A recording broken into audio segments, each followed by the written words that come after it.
Sorry for the delay. Cool. So during this presentation, I'm going to talk about scPRINT, a transcriptomic foundation model, and kind of an analysis of how and if this model can discover some molecular interactions. So, with the previous talk, you have heard of GeneFormer, SCGPT, and these kind of foundation models.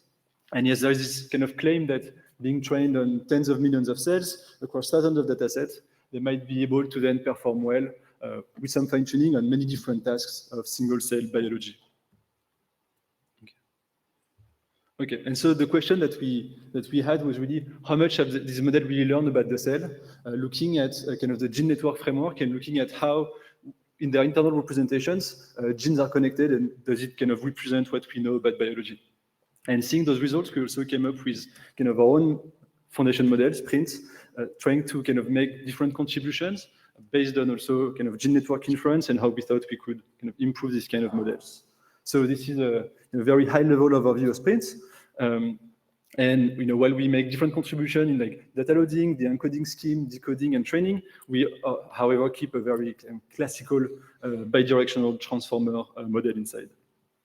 Okay, and so the first thing actually we had to solve initially was sampling the data, just getting one of these cell profiles from these 50 million cells, which is a hard task. It was not really given in the previous methodologies. So we created LC data loader, which also allows you to kind of do weighted random sampling, and so debias kind of the inherent biases in the fact that there is cells or cell types, cell tissue that are very present in datasets and some other that are very, very rare.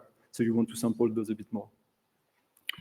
Okay, so the second part is how, once you get this expression profile, how do you load that into a matrix that will be used by the transformer? What can you encode in these representations? So for scPRINT, we encode expression using a simple MLP that encode this expression of a gene in a cell into a vector, so that the MLP can also learn kind of the distribution of data in the transformer.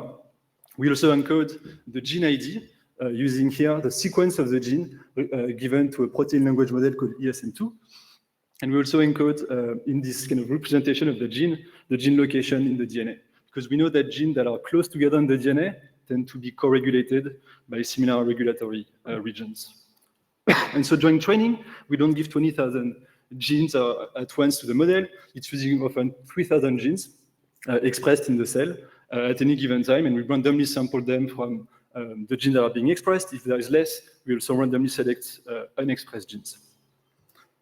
Okay, and so we now have these matrices that try to contain a lot of information, a lot of biases, things that might be useful for the model to learn about how genes might be co-expressed, but also how genes might contain information about pathways and so on that might be encoded in the protein language model kind of encoding. And so as they pass through the model, we update these matrices, and at the end we want to decode back an expression profile. And instead of using kind of an MLP with a mean squared error loss, here we present also using IDs presented in various other models, a zero inflated negative binomial loss, so that the model is more expressive also about kind of the inherent structures of the expression data and the biases that exist in the sequencing methodologies. Okay, and so lastly, the kind of big other contribution that we make is in the pre-training tasks. Here, instead of using masking, we present 3 different pre-training tasks that are learned together in the model. One is called denoising, where we really try to learn the noisy kind of sampling that we have from sequencing, and we will kind of artificially decrease the counts or the sequencing depth for each cell and ask the model to predict it back to the true level at which the cell was sequenced. Kind of learning also the co-expression irregularities within the cells. We also ask the model to encode the expression profile into a low-dimensional representation and then decode it back in a kind of a generative manner, so that it's called a kind of a bottleneck learning approach that you see also in variational autoencoders, for example. And we then also have a classification task, because we know that in this big data set, cell by gene that we're using for training, you have lots of labels about the cells that are available. And so we created a hierarchical classifier and also hierarchical loss that we can kind of take advantage of the actual ontological hierarchical representation that we have within those different labels, like cell type, tissue, disease, sequencer, and so on. So at the end, we have kind of scPRINT. When it's pre-trained, kind of very expressive model because without any fine-tuning, given just cell expression profile from basically any sequencing methodologies, can predict various information and annotations about your cell, can kind of upscale, upsample the read depth of the cells, and do what also is called zero imputation, and can create embeddings that are somewhat batch corrected. And finally, we've also created method to kind of query what are the attention matrices within those models that are really gene by gene, fully connected matrices, and kind of represent them into meaningful gene networks. And do that at kind of the genome scale, so that at inference, you can give much more than 3,000 genes to SPRINT and up to genome-wide gene expression profiles. And so for that, we also created, to assess these gene networks, we created a benchmark called BenGRN, where we have a couple of ground truths, one that is cell type specific, using kind of a perturbational data set called, I think, genome-wide perturb-seq. I think it's a replugable. And a second one that is non-cell type specific, but literature-based, using the OmniPath database.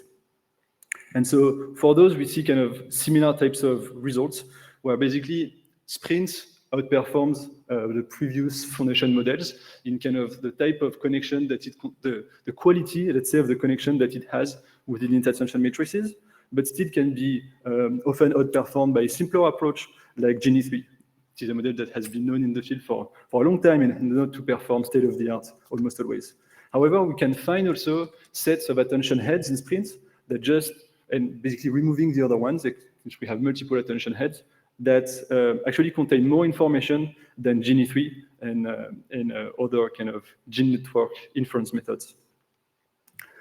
So we've also benchmarked SPRINT on kind of a gymnasium of other tasks, mostly coming from the open problem benchmark, from cell type annotation to batch correction, embedding, and denoising or zero imputation.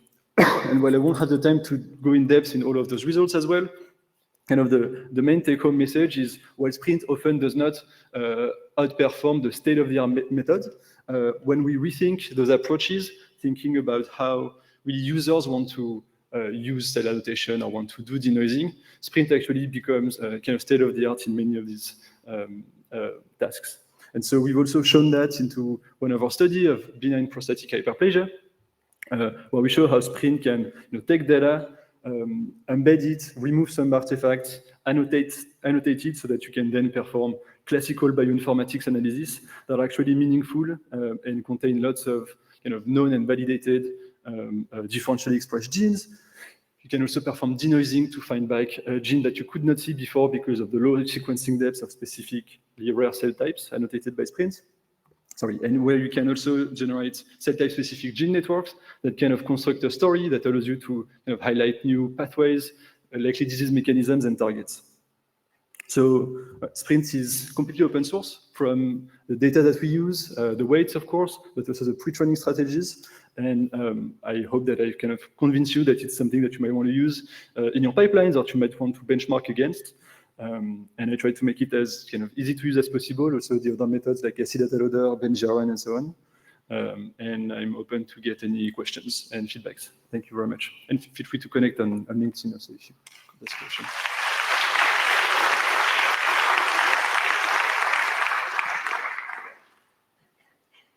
Questions? So does the model use cell types for do you need like cell types for pre-training, and is it applicable for like unlabeled data sets where you don't have information about metadata and cell types? That's my first question. And second question is, can it also be used to model like kind of more like cell states where things are not so well defined? So for the first one, it's easy. Yes, it's using cell type for pre-training, and it can be used, and we've seen it perform quite well on unseen datasets, and even datasets with sequencing methodologies that the model had not seen before. For modeling cell state, I don't even know what we sometimes mean by that. I know that the embeddings are quite rich. We've seen that even with the other models. The batch correction is still kind of a work in progress with these big foundation models, but the quality of the kind of the biological representation in the embedding is quite good. And here we achieve even better results then. And can it remove batch effects also for like new data sets that without I mean, like you just kind of the zero shot fashion. Yes, so you don't have to even give, I mean, you can fine tune and then it will perform better, but without even fine tuning, you can get some zero shot batch correction with Sprint, but it's not nearly state of the art. So if you have batch labels, for example, and you know which are your batches, using a CVI or scanVI will be a much better approach, I'd say. Okay, thank you. Thanks.